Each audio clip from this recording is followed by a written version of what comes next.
ಗೆಸ್ಟ್‌ನ ನೀವು ಡಿನ್ನರಿಗೆ ಕರೆದ್ರೆ ಪಟಪಟ ಅಂತ ಮಾಡೋ ಅಂಥ ಕೆಲವೊಂದು ಸಿಂಪಲ್ ರೆಸಿಪಿಗಳನ್ನ ಇವತ್ತು ನಿಮಗೆ ತೋರಿಸ್ತಾ ಇದ್ದೀನಿ. ಮೊದಲನೇದು ಬೀನ್ಸ್ ಹಾಗೆ ಕ್ಯಾರೆಟ್ ಪಲ್ಯ. ನಾನು ಬೀನ್ಸ್ ಮತ್ತು ಕ್ಯಾರೆಟ್‌ನ ಚಿಕ್ಕದಾಗಿ ಈ ವೆಜಿಟೇಬಲ್ ಚಾಪರಲ್ಲಿ ಕಟ್ ಮಾಡ್ಕೊತಾ ಇದ್ದೀನಿ. ನಿಮಗೆ ಚಾಪರಲ್ಲಿ ಆದರೆ ಚಾಪರಲ್ಲಿ ಕಟ್ ಮಾಡ್ಕೊಳ್ಳಿ, ಇಲ್ಲಾಂದರೆ ಹಾಗೆ ಚಿಕ್ಕದಾಗಿ ಕಟ್ ಮಾಡ್ಕೊಳ್ಳಿ. ಯೂಶ್ವಲಿ ವೆಜಿಟೇಬಲ್ನ ತುಂಬ ಚಿಕ್ಕದಾಗಿ ಕಟ್ ಮಾಡ್ಕೊಳ್ಳೋದ್ರಿಂದ ಅದ್ರ ಟೇಸ್ಟ್ ತುಂಬ ಚೆನ್ನಾಗಿರುತ್ತೆ. ಮೊದಲು ಬಾಣಲಿಗೆ ಎಣ್ಣೆ ಹಾಕ್ಕೊಂಡು ಅದಕ್ಕೆ ಸಾಸಿವೆನ ಹಾಕ್ಕೋಬೇಕು. ಸಾಸಿವೆ ಚಿಟಚಿಟ ಅಂತ ಸೌಂಡ್ ಬರ್ತಿದ್ದಂಗೆ ಅದಕ್ಕೆ ಉದ್ದಿನಬೇಳೆ, ಕಡಲೆಬೇಳೆ, ಮೆಣಸು ಹಾಗೆ ಕರಿಬೇವನ್ನ ಹಾಕ್ಕೊಳ್ಳಿ. ಮೆಣಸನ್ನು ಹಾಗೆ ನಿಮ್ಗೆ ಎಷ್ಟು ಖಾರಕ್ಕೆ ಬೇಕೋ ಅಷ್ಟು ಖಾರಕ್ಕೆ ಮೆಣಸನ್ನ ಹಾಕ್ಕೋಬೇಕು. ಅದಾದ ನಂತರ ತುಂಬ ಜಾಸ್ತಿ ಆನಿಯನ್ನ ನಾನು ಹಾಕಿದ್ದೀನಿ. ಜಾಸ್ತಿ ಆನಿಯನ್ ಹಾಕೋದ್ರಿಂದನೂ ತುಂಬ ಟೇಸ್ಟಿಯಾಗಿರುತ್ತೆ. ಆನಿಯನ್ ಸ್ವಲ್ಪ ಬ್ರೌನ್ ಕಲರಿಗೆ ಬರ್ತಾ ಇದ್ದಂಗೆ ಅದಕ್ಕೆ ಕಟ್ ಮಾಡ್ಕೊಂಡಿರೋ ಕ್ಯಾರೆಟ್ ಹಾಗೆ ಬೀನ್ಸ್ನ ಹಾಕಿ ಇವೆಲ್ಲವನ್ನು ಚೆನ್ನಾಗಿ ಮಿಕ್ಸ್ ಮಾಡಿ ಸ್ವಲ್ಪ ಉಪ್ಪು, ಸ್ವಲ್ಪ ಅರಿಶಿನ ಹಾಕಿ ಅದನ್ನು ಮುಚ್ಚಿಟ್ಟು ಹಾಗೆ 5ರಿಂದ 10 ನಿಮಿಷ ಬೇಯಿಸಬೇಕು.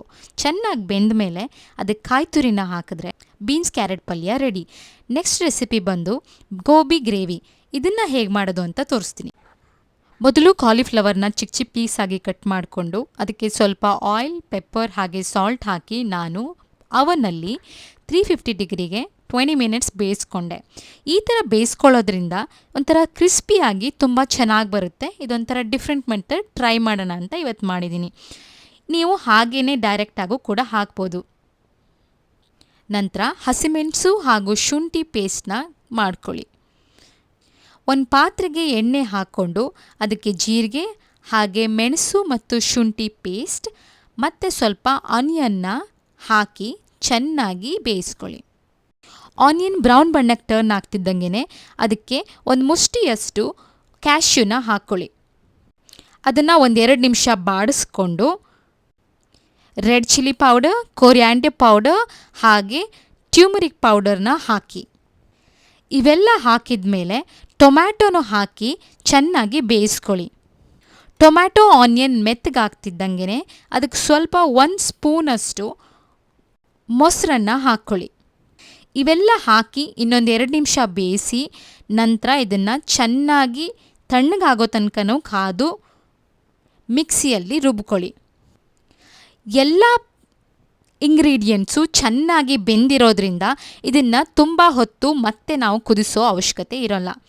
ಇದೇ ಪಾತ್ರೆಗೆ ಇನ್ನೊಂದು ಸ್ವಲ್ಪ ಎಣ್ಣೆ ಹಾಕ್ಕೊಂಡು ಅದಕ್ಕೆ ಕಸೂರಿ ಮೇಥಿನ ಹಾಕಿ. ಇದರಿಂದ ಅದರ ಘಮ ತುಂಬ ಚೆನ್ನಾಗಿರುತ್ತೆ, ಹಾಗೆ ಫ್ಲೇವರ್ ಕೂಡ ಆ್ಯಡ್ ಆಗುತ್ತೆ. ಫೈನಲಿ ರೋಸ್ಟ್ ಮಾಡ್ಕೊಂಡಿರೋ ಗೋಬಿನ ಇದಕ್ಕೆ ಹಾಕಿದ್ರೆ ಚೆನ್ನಾಗಿರೋ ಗೋಬಿ ಕರಿ ರೆಡಿ. ಇವೆರಡೂ ಗ್ರೇವಿನೂ ಚಪಾತಿ ಜೊತೆ ತುಂಬ ಚೆನ್ನಾಗಿರುತ್ತೆ. ನಾವಿವತ್ತು ಮಾಡ್ತಾ ಇರೋ ಫೈನಲ್ ರೆಸಿಪಿ ಒಂದು ಡಿಸರ್ಟ್. ಈ ಡಿಸರ್ಟ್ನ ನಾವು ಹಿಂದಿನ ದಿನವೇ ಮಾಡಿಟ್ಕೋಬೋದು. ಇದು ವೆನಿಲ್ಲಾ ಚಾಕ್ಲೇಟ್ ಪುಡ್ಡಿಂಗ್. ಈ ರೆಸಿಪಿ ತುಂಬ ಟೇಸ್ಟಿಯಾಗಿರುತ್ತೆ ಹಾಗೆ ಸಿಂಪಲ್ಲಾಗಿ ಕೂಡ ಮಾಡ್ಬೋದು. ಮಕ್ಕಳಿಗಂತೂ ತುಂಬ ಇಷ್ಟ ಆಗೋವಂಥ ರೆಸಿಪಿ ಇದು. ಮೊದಲು ಹೆವಿ ವಿಪ್ ಕ್ರೀಮ್ನ ಒಂದು ಬೌಲಿಗೆ ಹಾಕ್ಕೊಂಡು ಅದಕ್ಕೆ ಪೌಡರ್ ಶುಗರ್ನ ಹಾಕ್ಕೊಳ್ಳಿ. ಅದನ್ನು ಚೆನ್ನಾಗಿ ಬೀಟ್ ಮಾಡಿ ರೈಟ್ ಕನ್ಸಿಸ್ಟೆನ್ಸಿ ಬರೋ ತನಕನೂ ನಿಧಾನ ನೋಡಿಕೊಂಡು ಬೀಟ್ ಮಾಡ್ಕೋಬೇಕು.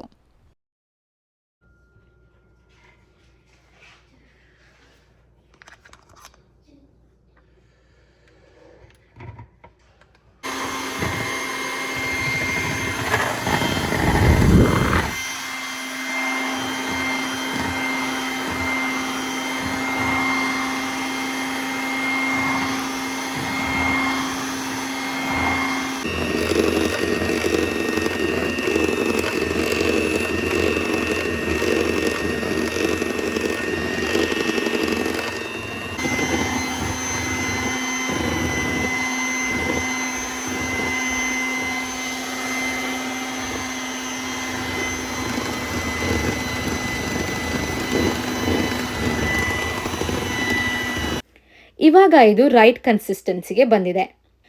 ನಂತರ ಇದನ್ನು 2 ಪಾರ್ಟ್ಸ್ ಆಗಿ ಡಿವೈಡ್ ಮಾಡ್ಕೊಳ್ಳಿ. 1 ಪಾರ್ಟಿಗೆ 2 ಟೇಬಲ್ ಸ್ಪೂನ್ಸ್ ಕೊಕೊವಾ ಪೌಡರ್ ಹಾಕ್ಕೊಳ್ಳಿ. ಹಾಕ್ಕೊಂಡು ಇನ್ನೊಂದು ಸ್ವಲ್ಪ ಹೊತ್ತು ಅದನ್ನು ಬೀಟ್ ಮಾಡ್ಕೊಳ್ಳಿ. ಈ ಥರ ಮಾಡೋದ್ರಿಂದ ಕೊಕೊವಾ ಪೌಡರ್ ಚೆನ್ನಾಗಿ ಮಿಕ್ಸ್ ಆಗುತ್ತೆ.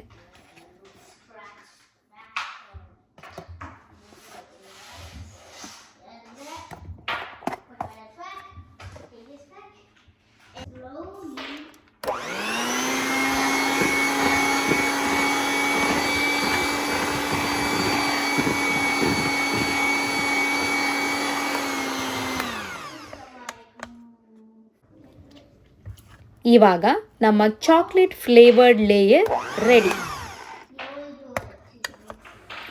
ನಂತರ ಇನ್ನೊಂದು ಪಾರ್ಟಿಗೆ ಕಂಡೆನ್ಸ್ಡ್ ಮಿಲ್ಕ್ನ ಹಾಕಿ ಅದನ್ನು ಫೋಲ್ಡ್ ಮಾಡ್ಕೋಬೇಕು. ಫೋಲ್ಡ್ ಮಾಡ್ಕೊಳ್ಳುವಾಗ ನಾವು ಚೆನ್ನಾಗಿ ಅದನ್ನು ಕದಡಿ ಮಿಕ್ಸ್ ಮಾಡಬಾರ್ದು. ನಿಧಾನವಾಗಿ ಎತ್ತಾಕಿ ಅದನ್ನು ಫೋಲ್ಡ್ ಮಾಡ್ತಾ ಹೋಗಬೇಕು. ಇದು ನಮ್ಮ ಸೆಕೆಂಡ್ ಲೇಯರ್.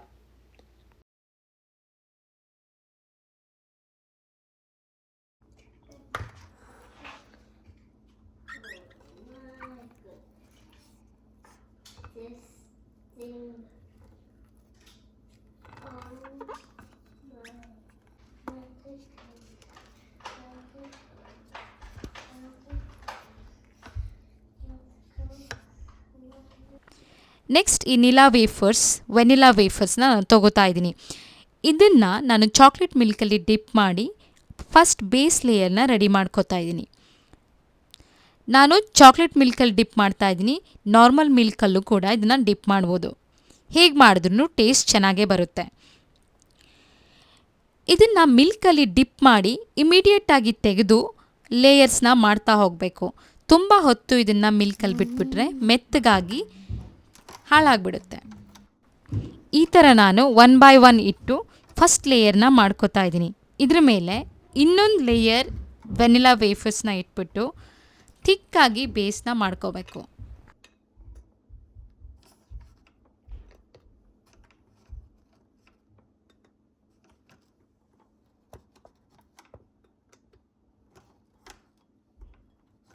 ಈ ಥರ ಥಿಕ್ಕಾಗಿ ಡಬಲ್ ಲೇಯರ್ ವೆನಿಲಾ ವೇಫರ್ಸ್ ಇಟ್ಕೊಂಡ್ಮೇಲೆ ಅದಕ್ಕೆ ಆಲ್ರೆಡಿ ಮಾಡ್ಕೊಂಡಿರೋ ವಿಪ್ ಕ್ರೀಮ್ ಹಾಗೂ ಕಂಡೆನ್ಸ್ ಮಿಲ್ಕ್ ಲೇಯರ್ನ ಇದ್ರ ಮೇಲೆ ಹಾಕ್ಕೋಬೇಕು.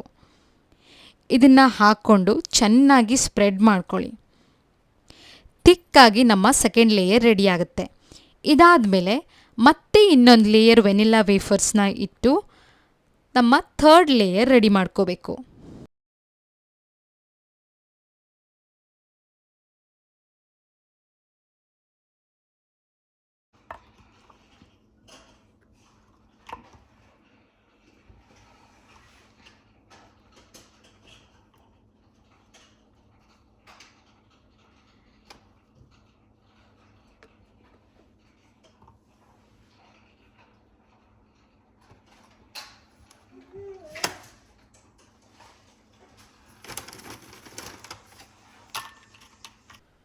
ಈ ಥರ ಥಿಕ್ಕಾಗಿ ಥರ್ಡ್ ಲೇಯರ್ ರೆಡಿ ಆಗ್ತಿದ್ದಂಗೆ ಇದರ ಮೇಲೆ ಈ ಫೈನಲ್ ಚಾಕ್ಲೇಟ್ ಲೇಯರ್ನ ಹಾಕ್ಕೊಂಡು ಚೆನ್ನಾಗಿ ಸ್ಪ್ರೆಡ್ ಮಾಡ್ಕೊಳ್ಳಿ.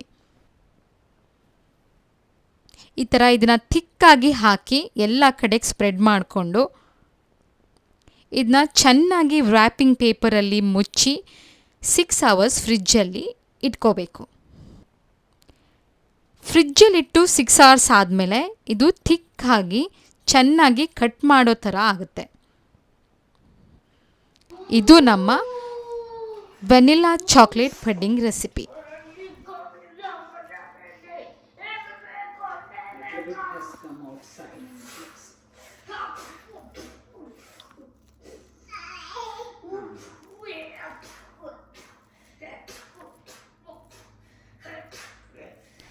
ಈ ರೆಸಿಪಿ ನಾನು ಹೇಳ್ದಂಗೆ ತುಂಬ ಈಸಿಯಾಗೂ ಇದೆ ಮತ್ತು ತುಂಬ ಚೆನ್ನಾಗಿ ಟೇಸ್ಟಿಯಾಗೂ ಇರುತ್ತೆ. ಇದು ನನ್ನ simple guest dinner recipe vlog. ಈ ವಿಡಿಯೋ ನಿಮಗೆ ಇಷ್ಟ ಆದರೆ ಸಬ್ಸ್ಕ್ರೈಬ್ ಮಾಡ್ಕೊಳ್ಳೋದನ್ನು ಮರಿಬೇಡಿ. ಹಾಗೆ ನಿಮ್ಮ ಅನಿಸಿಕೆ ಅಭಿಪ್ರಾಯನ ಕಮೆಂಟ್ ಮೂಲಕ ತಿಳಿಸಿ. ನಾಳಿನ ವಿಡಿಯೋಲಿ ನಾನು ಅಮೇರಿಕದಲ್ಲಿ ಸತ್ಯನಾರಾಯಣ ಪೂಜೆನ ಯಾವ ಥರ ಮಾಡ್ತಾರೆ ಅಂತ ತೋರಿಸ್ತೀನಿ. ಆ ವಿಡಿಯೋನ ನಾನು ಡಿಸ್ಕ್ರಿಪ್ಷನ್ ಬಾಕ್ಸಲ್ಲಿ ಹಾಕ್ತೀನಿ, ನೋಡೋದನ್ನು ಮರಿಬೇಡಿ. Thank you.